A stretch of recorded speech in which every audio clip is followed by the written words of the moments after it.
What's up and welcome to My Point of View. I am your fat and opinionated host, and surprisingly enough, this Bud Light situation has been one of the biggest news stories over the past few weeks. This has to be one of the biggest cultural battles that I have witnessed take place in years, if not ever. As you know, we have some people calling out for an end to this drama. They want an end to this boycott because they want donations to continue flowing in.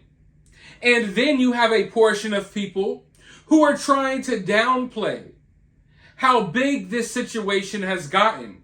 They are trying to pretend like this is a big nothing burger, that nothing will come of this, that Bud Light isn't hurting right now. They try to pretend like Bud Light is not worried, yet we know that they are. And we know that they've already lost money. And we know that their sales are down. Yet people keep trying to downplay this situation. And I have to wonder why. Why would you take the side of one of these billion-dollar corporations? Why would you be a bootlicker like that? Why would you want a beer company promoting alcohol to your kids? Because that is what this is about when you boil it down to the nitty-gritty.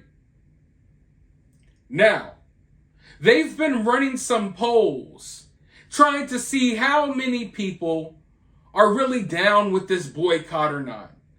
Because, when you go on social media, tons of people are talking about it. You see people protesting, shooting up beer cans, pouring their beer down the drain. I'm seeing photos where complete beer aisles are wiped out and all that is left is Bud Light. I am seeing reports of restaurants and bars across America removing Bud Light and Anheuser-Busch products from their bars and restaurants. So this has gotten to be a way bigger deal than I think a lot of people realize. And I think Bud Light realizes that now. But recent polls show that over half of America is down with this boycott. Republicans and Democrats alike. I'm telling you right now, these poll numbers may surprise you because it turns out not just one demographic is upset by this, which is what I've been telling you all for the past week or so, that they pissed off a lot of people, not just people who vote for this guy or vote for that guy. There's a lot of people from various backgrounds, various different political beliefs that are upset by this situation, or at the very least don't think this is a good look. So without further ado, let's go ahead and find out what's going on here. Brewing giant Anheuser-Busch stepped in a hornet's nest, says pollster. Americans support the boycott and reject the trans focus by wide margins. Even significant numbers of Democrats say they're buying less Bud Light. Most Americans support the boycott of Anheuser-Busch over Bud Light's tie-up with trans influencer Dylan Mulvaney, and say big corporations give too much attention to trans people, a new poll shows.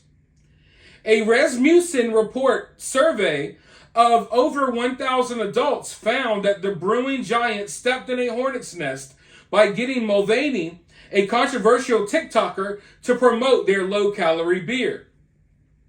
The tie-up quickly backfired, with the likes of John Rich, Travis Tritt, and Kid Rock, among dozens of other celebrities and politicians, calling for a boycott that wiped billions off the firm's value within just a few days. We now have polling numbers back in, and it's pretty clear they stepped in a hornet's nest, says Mark Mitchell, Rasmussen's head of polling, said in a video about the survey. More than half of respondents, 54%, supported the boycott of Anheuser-Busch, the firm that produces Bud Light, while 30% were opposed. Another 16% said they were not sure. A similar share of respondents, 52%, said that major corporations give too much attention to trans issues. Another 18% said they do not focus enough on the Hot Topic button. Pollsters also found that the firm could well take a sales hit from the debacle. 40% said they were less likely to buy Bud Light after Mulvaney's skit, while only 19% said they were more likely to buy the beer. Another 37% said it made no difference to them whatsoever. Middle-aged men, married people, and Republicans were generally more supportive of the boycott and more likely to say corporations were pandering to the trans cause than were other groups. Still, even a large number of Democrats felt the same way and said they stopped buying Bud Light. 41% of Democrat voting respondents said big companies like Anheuser-Busch focused too much on trans issues. We have tons of polling showing that a large chunk of the Democrat electorate is not in favor of the entire gender agenda, said Mitchell. In fact, it's about the same amount that now support boycotting Anheuser-Busch over the issue. The survey of 1,041 U.S. adults was conducted between April 12th through the 16th and has a 3 percentage point error margin. The controversy erupted after Bud Light gifted Mulvaney an influencer package on April 1st to celebrate the first year anniversary of him pretending to be a girl. So are those numbers surprising for you? If those numbers are surprising for you, then maybe you're not paying close enough attention. And I can tell you that I am. You know, it's kind of my job to be on social media. And I'm on social media way more than I should be, way more than I want to be. But this is what I do. I cover news stories. I observe the culture in America, and I report on it. And I can tell you that a lot of these trans issues and this gender stuff that certain people are pushing, there's a lot of people who are against it. A lot of people who are also Democrats, yes. And that may surprise a lot of you. But they want you to think that everyone's on board with this nonsense. They want you to think that everyone's okay with it, when in reality they're not.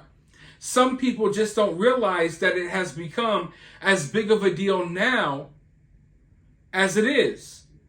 Some people believe that it's a myth that this stuff is going on in school. Some people think that, a lot of the stuff that's going on in our country, they think that it's over-exaggerated. They don't realize the reality.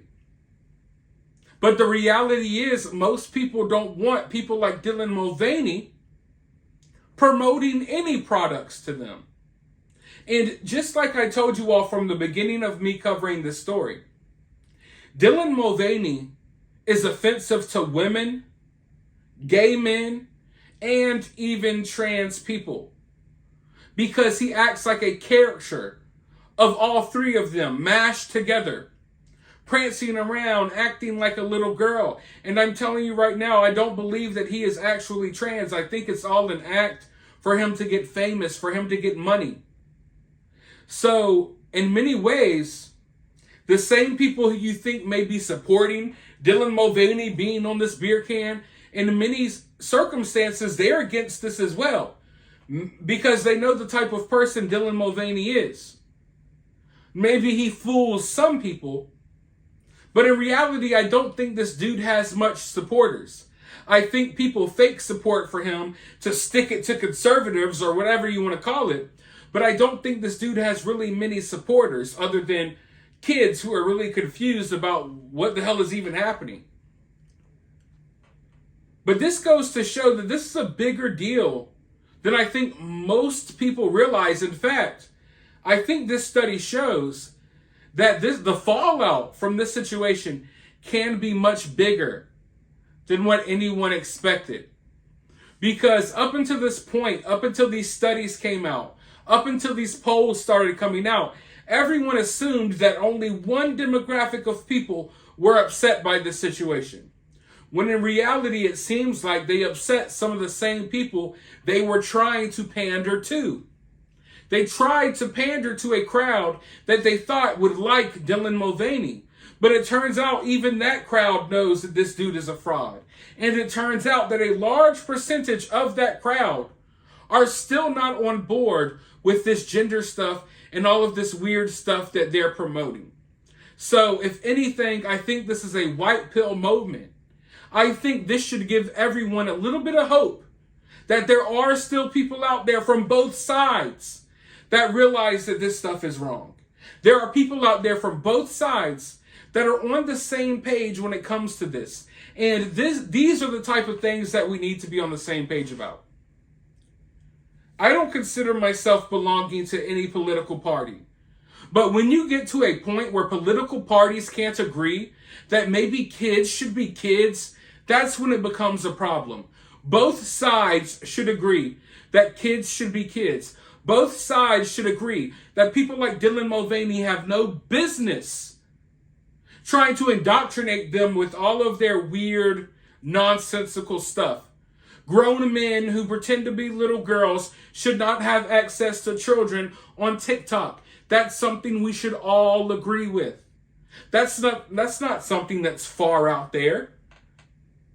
So this shows that even though when it seems like we've gotten to a point where we're all divided on everything, it shows that some of us, we can still find common ground over some topics. They don't want you to know that. They don't want you to think that.